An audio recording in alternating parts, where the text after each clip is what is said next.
13h, c'était sur France 2, c'est ça? TF1. TF1, voilà. Alors, il est donc parti avec ce sourire, ce visage et surtout cette manière de présenter le journal.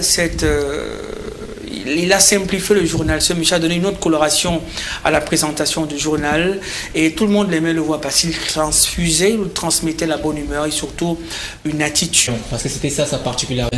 L'un a su. Quel est le vôtre? Premièrement, j'adresse mes condoléances les plus attristées à ses deux enfants.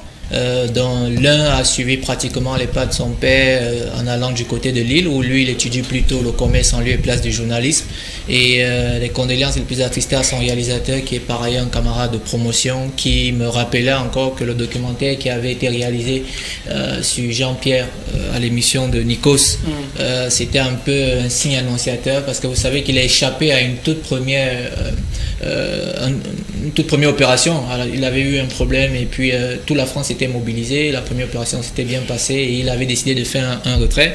J'ai eu la chance de travailler avec ses équipes parce que vous avez très bien fait de le mentionner, il avait réussi à vendre les régions parce que c'était ça sa particularité, vendre les régions au Trésor. Il s'est reconverti dans un magazine de presse écrite. Je travaille avec toute cette équipe, je peux imaginer dans quelle peine ils sont et lui qui est un acteur de la télé qui faisait ses pas en presse écrite disait toujours qu'il est celui-là qui ne connaît pas, il s'attachait beaucoup au patrimoine. Le deuxième cancer ne l'a pas laissé.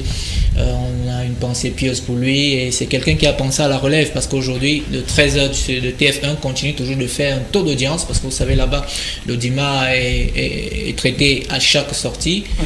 Donc c'est la famille TF1 qui est mal, c'est la famille de nos parents parce que la plupart de nos parents ils connaissaient lui, Jean-Pierre et oui, je pense que l'autre Jean-Pierre qui présente constamment Miss France, c'est à peu près la même génération, dont une pensée pieuse à l'endroit de sa famille et surtout de sa femme qui a toujours accepté se mettre en avant, elle qui fait dans le théâtre et Jean-Pierre l'accompagnait partout. Alors, François Nkoto, c'est un grand monsieur de la communication, c'est